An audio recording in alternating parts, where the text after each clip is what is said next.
Morning, anybody there? If you're there, great. If you're not there, that's great too. Anyway, I'm sure my fan base is a little older than most.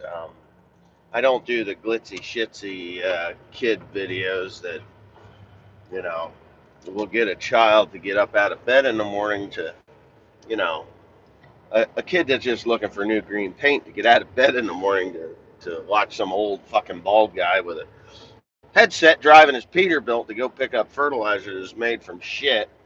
Uh, it's just not one of those pressing things. But good morning to everybody that does show up and everybody that is here. I appreciate you.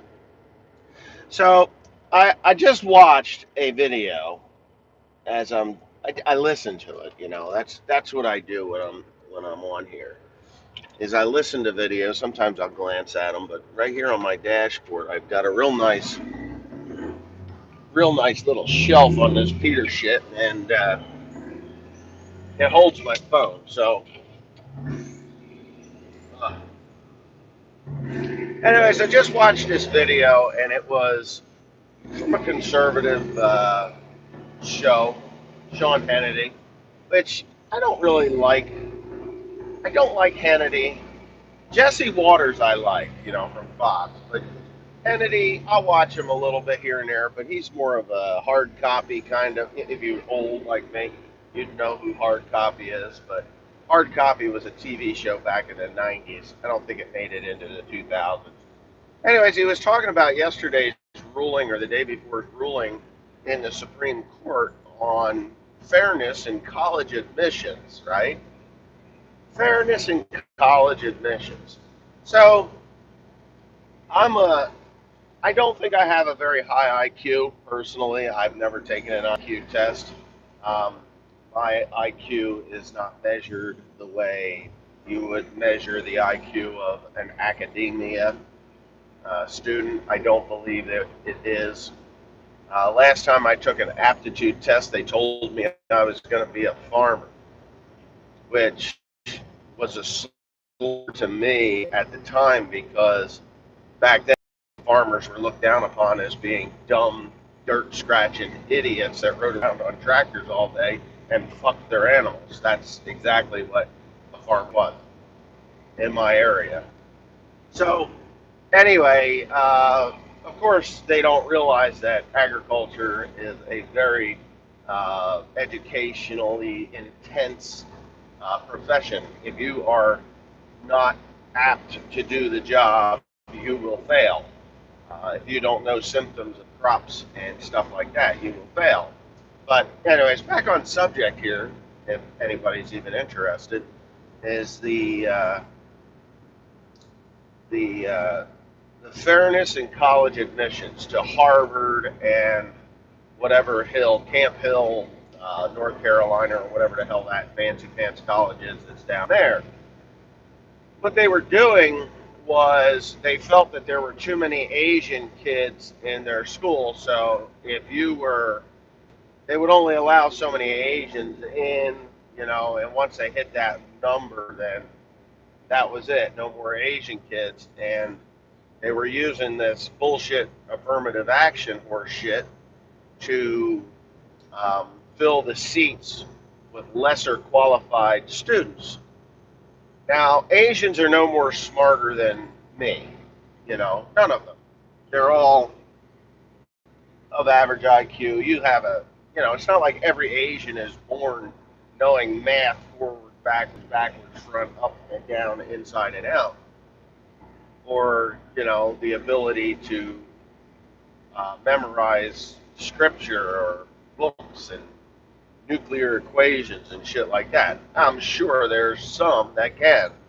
But on average, Asian kids, whether you're Chinese, Japanese, Filipino, Cambodian, Vietnamese, or even Indian, India is in Asia if you didn't know. So you got all these foreign kids coming to the United States, dedicated, right? They're dedicated. They're coming from an area of the world where there's a lot of poverty, there's a lot of unfairness, there's a lot of injustice there in places when it comes to the way people work. And I am a firsthand expert on this because I've been to Asia. I've been to the Philippines, I've been to Taiwan, I've been to Japan. Japan really doesn't fall into this. Those are very privileged kids because after the Second World War, we basically rebuilt Japan and molded it after their society, after American society. So it's really not that much different. There's a lot of Japanese traditions that are still alive. They haven't kicked those out of it. But Japan is a beautiful country if you've never been there. But Taiwan, a little less fortunate than it is in, say, Japan, and the Philippines obviously are um, impoverished. So I've seen the terms of societies there. These Asian kids brought up the time they can speak to the time they are college age, that this education that we're going to provide for you no matter what. And I do know a man, his name is Garang Borgava. I get the B and the G, it's too early, I guess. Garang Borgava, I met at a McDonald's down in Bordentown, New Jersey University. He won a full scholarship by his dedication. He's not a dummy, per se. He knows exactly what it takes to get into or win a scholarship into Princeton University. Okay, so it wasn't that he was so brilliant that a light shone out of his eyes, ears, and asshole. He's just a very dedicated man to get into this college. So he entered a contest in India. And he didn't come from a poor family. He came from a rather wealthy family. I've seen his house. I never went to India. I wish I had. I didn't have a passport or the money at the time to do this. He invited me to go to India to his wedding when he got married to Natalia. And beautiful woman. And, you know, India, it was an arranged marriage, just like most Indian marriages or weddings are. But he was so dedicated to winning his scholarship that he beat out like 300,000 applicants to this competition to get into Princeton University. He invited me down to Princeton University a bunch of years ago, maybe 16, 17 years ago, and I went. I took my big old F-550 down there and drove onto the campus, which I felt outsmarted as I actually drove through the gate. They asked me who I was going to see, and I was like, I told them we're on Morgana, and they're like, okay, is he expecting you? I was like, hell yeah, he is. And they were like, okay. They laughed, and in I went wearing I'm wearing my cowboy hat, and I was dressed like a farmer, and they're not expecting me to even. Why would I be there? So Gronk took me into a building, and this is where the smarts kind of wane on Gronk. And I like Gronk. Don't get me wrong. He's a great guy. He's interesting. I don't spend enough time with him because we're just busy. He has his life and I have mine. But he was smart enough to get into Princeton University. He was smart enough to go through he went the whole way, right up to doctor. He is a doctor of nanoscience, right? So, a doctor of nanoscience that sells Amway. That's what he does. He sells Amway and he works for a cosmetic company because a cosmetic company, they do a lot of nano stuff, because you have women that want to put makeup, well, men now too. Who the fuck? These people are fucked up. Anyway, got people that have the nanoscience that's in makeup is staggering. He was telling me about some of this stuff, Anyway, we go into this building, and down in the basement is a machine. And I think I've told this story. I'm not sure. Maybe nobody's interested in it. I don't know. Um, this machine was a gigantic vacuum machine. And I was like, um, is this what you do? He says, yes. He said, this machine will pull the atmosphere inside this machine down to the vacuum of space. And I was like, why? You know, question number one, why? He says, because when you put something into a vacuum, it grows. I was like, okay. I said, so like you put a marshmallow in there? He's like, no. He says, if we put a marshmallow in this machine, the marshmallow, the atomic makeup of that marshmallow would fill the entire chamber in that vacuum machine. It would pull those molecules, those atoms, would stretch them, pull them apart to the point where it would just make that marshmallow fill. And that was the question number two. You could put a marshmallow in there. Anyway, this machine is kind of noisy, and it had glass in it like that thick. There was a window. You could look inside this thing. So the next thing Gurung does is he's got his Toyota car key. And he starts tapping on the glass. He says, yes, very thick. Not so brilliant. For every action, there's an equal and opposite reaction. He's like, no, it's very safe to do this. I said, I'm pretty sure the dude that invented this thing did not put in the operator's manual, you can tap this with your car keys. No, Wesley, it's okay. It will not matter. I was like, okay, hypothetically speaking, you weaken that crystal glass, because it's not glass, it was crystal. It was like a quartz crystal, because that's the only thing that would be strong enough to withstand that pressure or negative pressure. So, anyways, he stopped tapping on the glass. He only did it a few times and just kind of annoyed the hell out of me. I said, so what would happen if that glass actually cracked and broke? How much vacuum is in that thing? He says, Wesley, there's 4 stories above us and 3 stories below us. It would pull this building down. I'm like, are you serious? He's like, yes, very serious. He said, there's enough vacuum in this container. And I would have to say that the container was only made what you would actually put, whatever you're going to put in there. That actual container was really just the size of this cab, if not, maybe the size of this cab. It really wasn't that big. He says, yes, it would pull this building down. He said it would just pull it right into the hole, because we were like 3 stories down. And we were in the basement floor, so it was 3 stories down, 4 stories up. So it's a 7-story building, technically, because we were 3 stories down in the basement of this thing.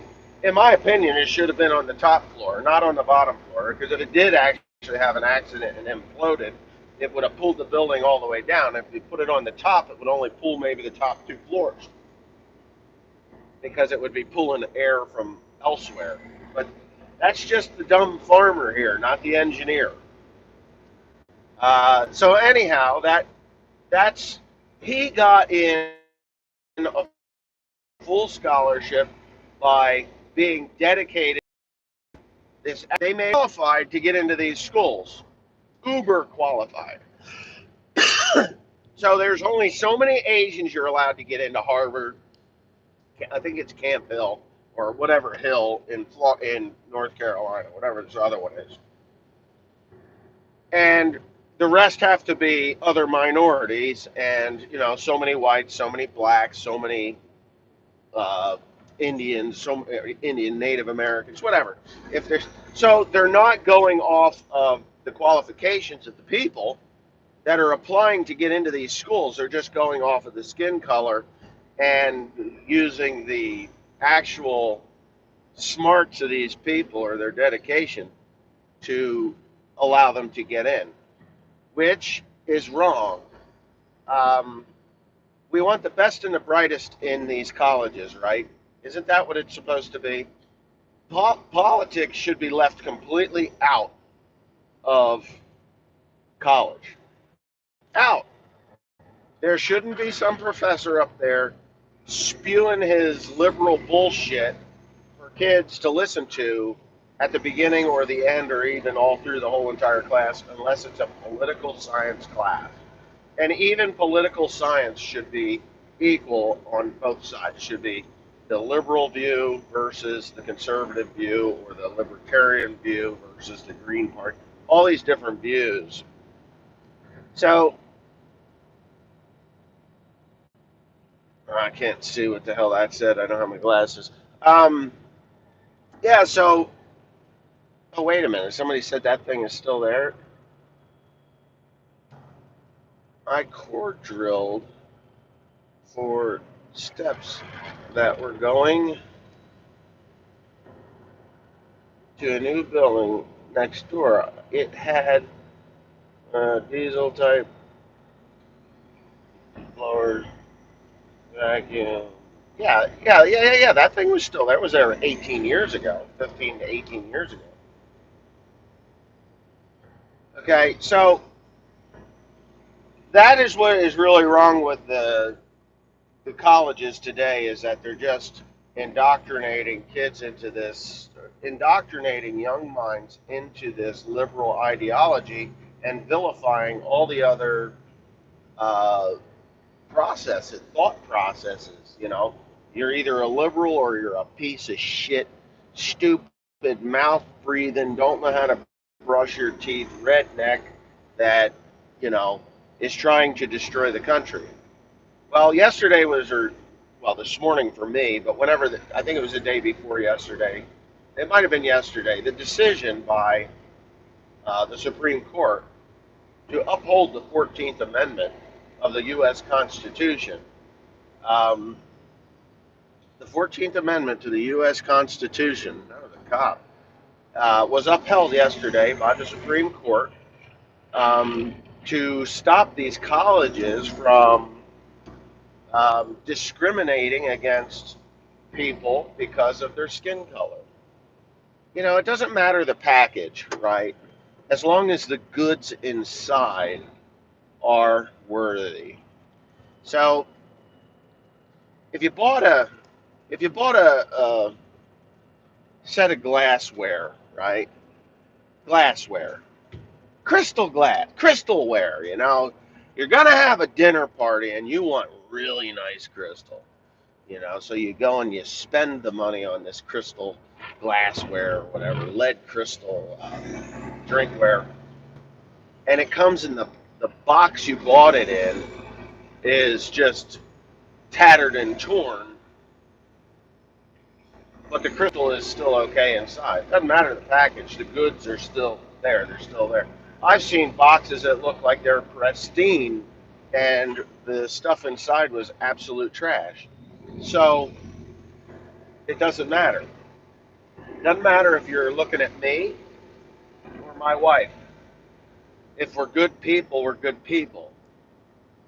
It just doesn't matter. And why is this cop doing? What are we doing here? Oh, what do we got going on here, guys? It shouldn't matter in the least. What is going on here? We got something really wide or something coming. Oh yeah, that's something really wide. And I'm gonna stop right here. Do I have to? I don't think I have to. The bridge is what's gonna get me. This will lead me into another story too. Wow, I don't know what they're bringing in, but it's big, and there's a lot of it. So, anyway, what happened yesterday after the decision was made to uphold the 14th Amendment to the U.S. Constitution was actually quite disgusting in my and all the other wacko left-wing liberal media. Huge ass. I wonder if that goes with that thing. Anyway, you know what? They must have teamed up all the wide loads to go up Route 31 today. It's Friday, and they got to get to their destination by 5 o'clock this afternoon, or the. But anyway, the history. They are pushing discrimination. The Democrat Party is pushing discrimination. The best and the brightest will not be allowed into these schools, and the processes and the precedent has been, disrupted. That's what one of them said. Whoopi Goldberg, that idiot, comes on and says, "What's going to happen next? No women in college?" That's not even it. Like I said, the package don't matter. It's the goods inside. I don't look at Stephen Hawking. Here's a dude that went. He got. He was a liberal, but the package was so damaged that he had to. He had to go around in an electric wheelchair. He was good. He was. He was a doctor of science and what technologies or whatever. I don't even know what that fucking guy was, but he gained a lot of notoriety. They even made movies about Stephen Hawking. Doesn't matter if you're male or female. If you can do the job, if you can attend the school because you're that smart or you're that dedicated to getting that education, it shouldn't matter at all. Michael Fazio's in the house. Let's have a nice warm welcome here. Fall off that damn ladder again, please. That's fine.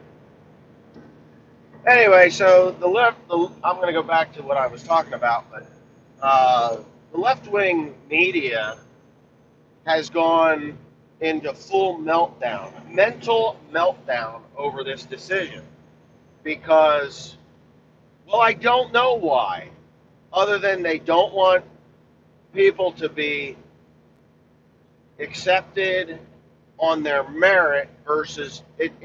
I guess it just screws up the agenda. You know, when you're on your merit, the merit in which you achieve this goal of getting into Harvard or whatever other fancy pants college here in the United States, and then you're shot down because you're Asian. I have a real problem with that. You know, I do. I got a real problem with that. It doesn't matter whether you're Asian, black, Indian, whatever the hell you are. It doesn't matter what your skin color is. If the goods in here qualify to get you into that institution, and the only thing that is holding you back is some scumbag that says, "Nah, you're Asian, and we got too many Asians here." You know, that's terrible. It's just absolutely terrible. But whatever. So now the left-wing nut jobs, right down to Whoopi Goldberg, are all talking about how a horrible decision it is. So basically, what they've been doing is, I mean, they have to change. It just doesn't make sense. Because if you've got the best and the brightest and you want your college to continue to accept kids that are the best and the brightest in the world, or just in the country, just say no more outside students. You can do that.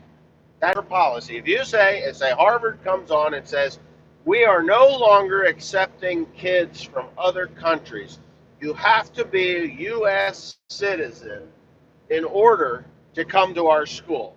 I'm okay with that. I have no problem with that. That's their policy. They need to close the doors to outside students. Fine. If that's what they're going to do, then that's what they're going to do.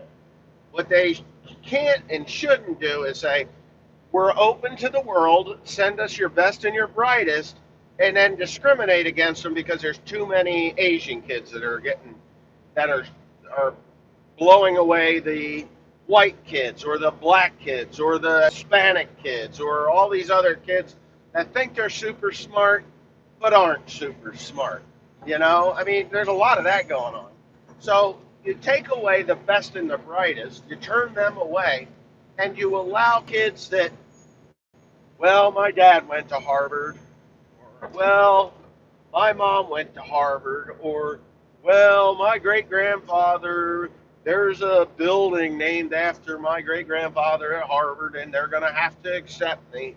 You know, and then they go and they blow $1 million in an education because they're more dedicated to Budweiser than they are to the bookwork. That's one thing. When you get a foreign kid, or a kid that's dedicated. Don't have to be a foreign kid, but a kid that worked so hard to qualify to get into these schools. You don't see them at parties. You don't see them. You know where you see them? You see them in the library. You see them in the classroom. You see them in their dorm room. That's where they're at. They are dedicated to get this education because they know that once they have that Harvard stamp on their wall, no matter what it is that they do in their life, they could be selling Amway for Christ's sakes. As long as they got that Harvard stamp, they did it. They got to the top. And I'm sure in their jobs, my hat's off to Garang Gorgava to beat out like 300,000 applicants. Still be a nice person. Still want to talk to a guy that's just a farmer, you know. Still want to be part of society that surrounds him, even though, or even to invite me to his wedding. And he far excels you know, my way of thinking. Really, he does. He's just very intelligent when it comes to knowledge of what he has learned. And now that he's got experience, he's making all kinds of money.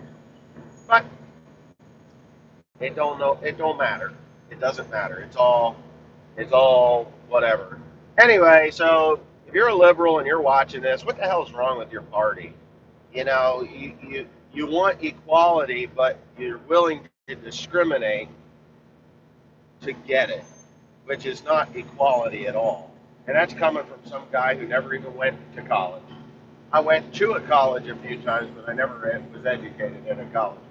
When you're discriminating against one group of people so that the feel good feeling of inclusion, including people that aren't qualified to even be there, there's something wrong. There's really something wrong. It doesn't make any sense. So it's like being a farmer. We'll talk about agriculture. All right. So there's many ways to farm. There's the prescribed way, you know, the best way in the vast majority of people's farmers' mindset. You have to plow, you have to work it down or up, however you say it in the Midwest or in the East. We work it up in the New Jersey. I'm pretty sure you work down your ground in the central part of the country, or even all the way out to California. We work it down. We work it up here. Go work up that field. So, and it makes sense because we work the soil upwards. We don't, but they work the top down. So, but whatever. Put a bunch of fertilizer on, spray your chemicals, start with a clean field, and you know you'll have a bumper crop every year. Very expensive way of doing it. There are better. I wouldn't say better. There are cheaper. That's not my. That's not my angle. There are cheaper ways of doing it. They take a little more skill, and they take a lot of vigilance. So, if I just listened to an agronomist, he would say, make sure your field is clean. You can no-till. Your yields will drag under no-till, but you can no-till. But we prefer you work the ground, you know, work that ground, get it worked up or down. And then when the seed bed is perfect, then you go ahead and you plant your seed, and then you come in when it's about knee high, and you top dress or side dress or however you dress your corn with another shot of nitrogen, which is what I'm going to be doing this weekend.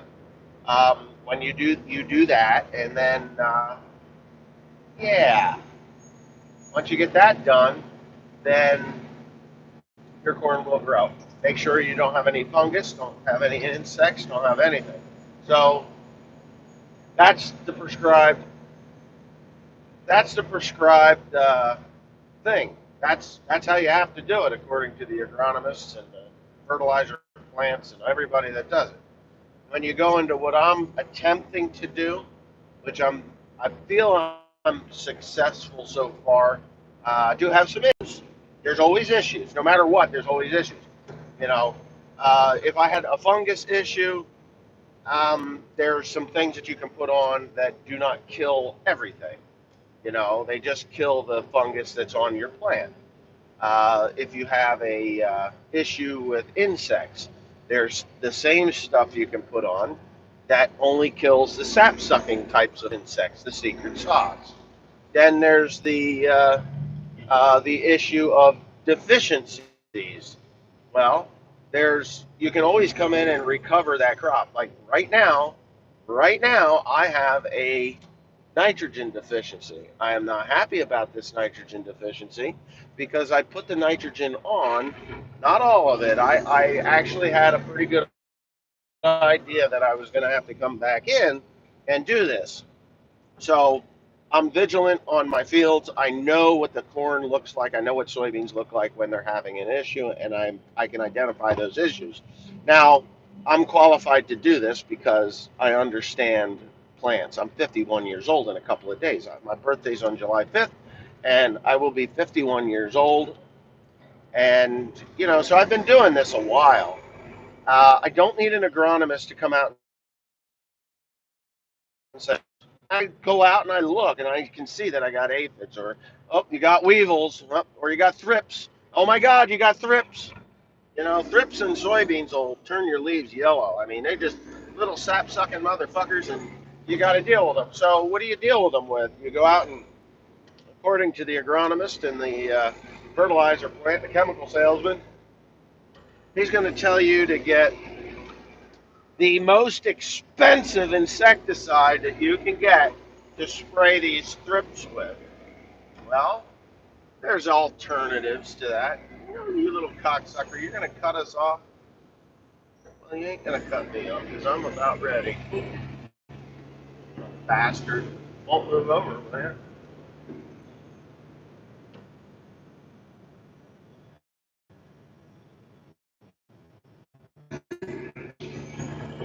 Anyway, I'm trying to drive here, guys. Anyway, you don't need to spray those expensive insecticides. You got to do your research, and that's where I've learned a lot in the last 5 years about insecticides and fungicides and any kind of side there is. Herbicides, what they do for you, what they do to hurt you, what they do to help you. And unfortunately, I'm not at that point in my regenerative ag career yet that I can say I don't drive today. I got to get over 1,100 acres of corn this weekend. This week, I'm going to go up and I'm getting this load of fertilizer. Then I got to go and get another load of fertilizer from the fertilizer plant. 2 loads. I got to get 50 tons of. I need 50 tons of urea, and I got to get around this egg timer. Going 60 mile an hour. I let him in, and I shouldn't. I should have just made him wait. But anyway, so I'm just going to put urea down. I need a little more than 50 tons, but I'm going to put about 125 pounds of urea to the acre, which is going to give me somewhere around 46, 50 some odd units, close to 60 units of nitrogen. And that should raise what I've lost, due to the cold, dry weather. That should raise that up and green up my corn pretty quickly. And then I was going to put ammonium sulfate out, but it's so acidic I don't really want it. Ammonium sulfate is very acidic, if you didn't know. Just super acidic. So, but anyway, whatever. Neither here nor there. It's going to have to happen. It's going to cost me somewhere right around close to $30,000 to do that. And it's $30,000 that I haven't spent because I didn't put the full amount of nitrogen on. I left that option open, the side dress or top dress. It's just going to really kind of put me behind on. It's going to put me behind on other things. I got wheat that needs to come off, and I'm pretty well disgusted with that because I want that wheat off of there. I went in yesterday. I combined about 600 bushel of wheat, and it's too wet. I got to put it on the floor in the bin and dry it. Just run the air on it. But it's so wet that it overheated a motor at the top of the bin and kicked it out. Timothy wasn't paying attention to what he was doing, and he's got a mess to clean up today because he was the one that was running it. He was the one that was running it up there. But anyway, whatever. Don't harvest your wheat too wet. That's the moral of that story. But anyway, that's it. You got to be qualified to what you're doing. You got to understand and you got to know the symptoms because it's cheaper if you know the symptoms. If you call up the agronomist or whatever, you got to pay him. And I know a farmer that was right up the agronomist's ass. The agronomist was at his place 2-3 times a month, scouting for bugs, scouting for fungus, uh, selling him all different kinds of insecticides and fungicides, and now he's going to go. He was really, that's what happens. When you come with a YouTuber that is on the blacklist, that's when you start having problems. I talked a little political stuff, started having problems. That's just the way ScrewTube is. It's the way they are. The way they are. Anyway, nobody's watching today. Well, there's 65 people watching.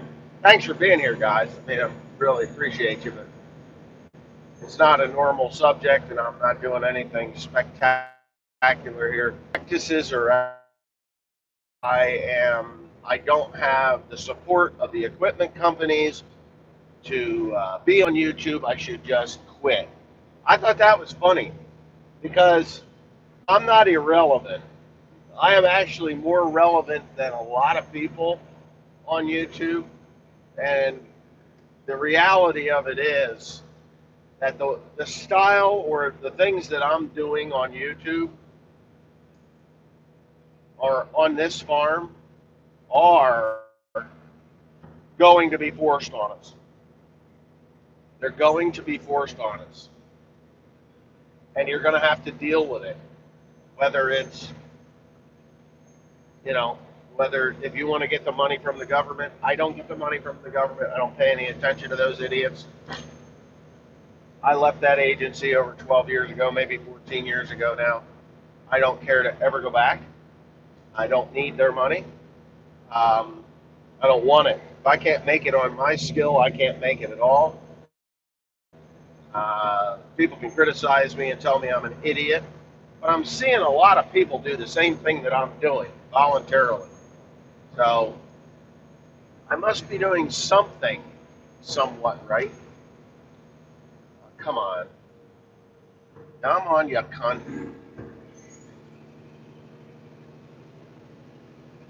Got a hay truck in front of me. So anyway, yeah. Maybe he's watching me, I don't know. Who is this? M&N Farms. M&N Farms. Down here. Yeah, he's motoring. He's supplying horse people. And how do I know he's supplying horse people? The alfalfa and the wood shavings. That's what does it. But anyway. Yeah, it's coming, guys. If you don't believe me, in 10 years' time, it is coming to a degree. And I'm just kind of being ahead of the curve on that, learning a lot about what I want to do and how to achieve the goals that I want to achieve, so that someday when U.S. government says, "Oh, if you want to get money from the Farm Service Agency, you have to put a percentage of your farm into this regenerative ag. We'll pay you for the cover crops." They've already started that. They've already started that. Like, we'll pay you for the cover crops. We'll put all the cover crops on you want. You just got to sign up for NRCS and all this crap, and then you'll get all the cover crops you want. And I thought about doing that, but that would go against what I've been saying. Leave the government out of your lives. Do what's right for you. If you don't like what I'm doing, please, by all means, don't do it. If you don't like it, don't do it. Go out and work that ground. Go out and have a clean field. Go out and plant your crop. Go out and load those crops up with chemicals. I am trying to reduce my chemical footprint. I've reduced my fertilizer by a third. Um, P and K, not nitrogen. Nitrogen always stays the same. What I'm doing is reducing the phosphate to zero. No phosphate. I don't need it. It's there.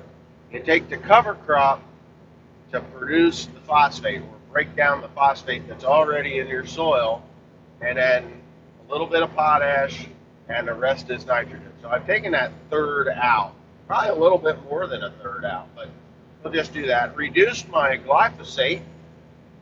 I reduced the nozzle size on my sprayer to a 4, and up my speed to turn it into a million of Roundup out of the mix and had a good hill. So by decreasing the droplet size, I've reduced my Roundup or my glyphosate application by a pint, and it killed it dead. I had no problems. It even took the ragweed, which kind of shocked the shit out of me. Last year it wouldn't touch ragweed. This year it did. Um, Changed the chemistry a little bit, went with the good old-fashioned prowl and dual and glyphosate. Added some other things like zinc and boron. What else did I do? I did a lot of stuff, and reduced the herbicide and added elements, nutrients, micronutrients, like boron, like zinc. You can put a lot of zinc out, really a lot of zinc out. And you got a lot of zinc out, you can put it out there for zinc. I got really nice roots, even though it's wet now. I got a nice root system. I dug a plant up yesterday, and I was like, wow, that root is bigger than all the root that I had last year. Secret sauce, obviously, I put in there, and liquid fish. Liquid fish is where I got my soluble phosphate from. A little bit, you don't need much. There wasn't much fish either. I should have put more fish out. I didn't. I don't think I wish I had more fish. I just didn't get enough on. Matter of fact, I didn't get enough in furrow this year at all. I should have put more. My pump was anemic. I've got a new pump now though, hydraulic, and I'll be putting that on the corn planter next year. Not this year. I just don't have the time. Well, I'm done. So I don't think I'm gonna. I don't know if this wheat doesn't. If the sun doesn't shine, the smoke is so bad that it's not allowing the sun to shine. Then I'll. I'm gonna. Never love a Pete, man. Well, I should just drive at this speed. Six Flags Great Adventure in 1 mile. That's where I'm headed. Off at that exit to go down. Are you going to bale the wheat? No. No, I am not. My wife wants me to. And what I combined yesterday, I may bale it, rake it up and bale it. I might do that tomorrow. I don't know. The wheat is just too wet, way too wet, way too wet. Minnesota. I was thinking of Minnesota the other day. Danny Giesecke. I see that he sent me a text message. I didn't get back to him. He wanted to talk to me. Anyway.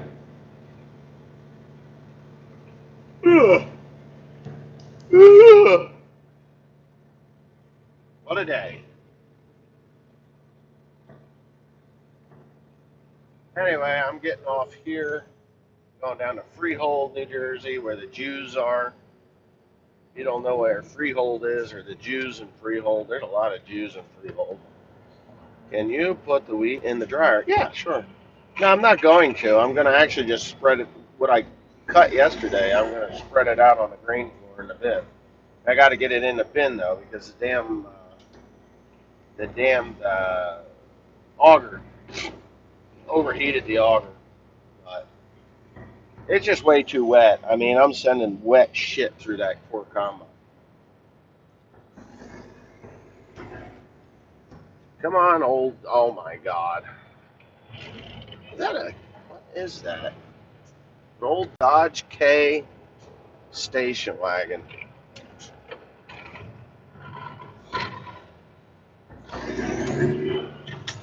All right. People going to the seashore to go fishing. I guess it is Friday. Oh man, somebody dumped concrete in the middle of the road. It's still wet too. Woo. That's not good. I mean, they haven't made the Dodge Aries, the Dodge K car in years. A lot of years. That's an old ration stagging. The baler rebuild is going. It's kind of on hold yesterday because we were working on attempting to get that wheat cut, but it's just too wet. I should have quit before. Well, I started cutting. I wanted to get the combine polished up. It's fine, and it did polish up. So when that straw gets, it's the straw that's so wet, and wheat straw is just wet. No turn on red. Okay, we can deal with that.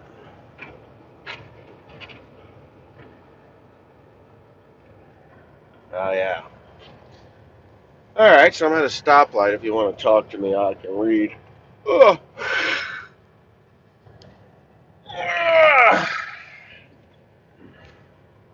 But anyway, yeah, I should have quit, but I didn't want to quit. I wanted to get that one field off. I really wanted to get that one field off. This is a pain in the ass. Can you spray the weed out? Spread the weed out. Spray the weed out? What do you mean spray the weed out? I don't understand. What? Spray to kill it? It's dead. It's just we had 6 inches of rain on this farm that I'm on. 6 inches of rain in the last week and a half. Good morning, family. And kickers, huh? I don't know that. Kickers. Um, good morning. I believe that's Glenn. Glenn? I think that's Glenn.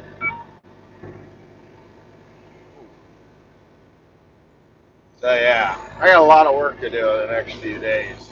Like, I got a lot of work to do in the next few days. I got to, I got to get that damn urea.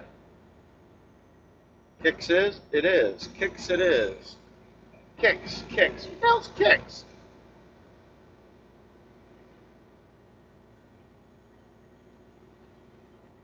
There was a song a few years ago. My kids were all singing it when they were young, Haley and Joe, anyway. All the other kids with the pumped up kicks better run faster than my bullet. It was about a school shooter. It's crazy. And they let that on the radio. Pumped up kicks. That's shoes.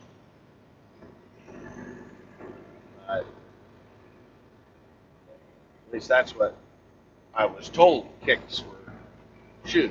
But we always just called them shoes or boots. You had work boots, you had sneakers, and you had shoes. You wore shoes to church, you wore boots to work, and you wore sneakers in gym class. That's this kicks thing. I don't know where they come up with that crap. Whatever. You know, different trends, different whatever. Who am I? Who am I to judge the world? I got graphite all over my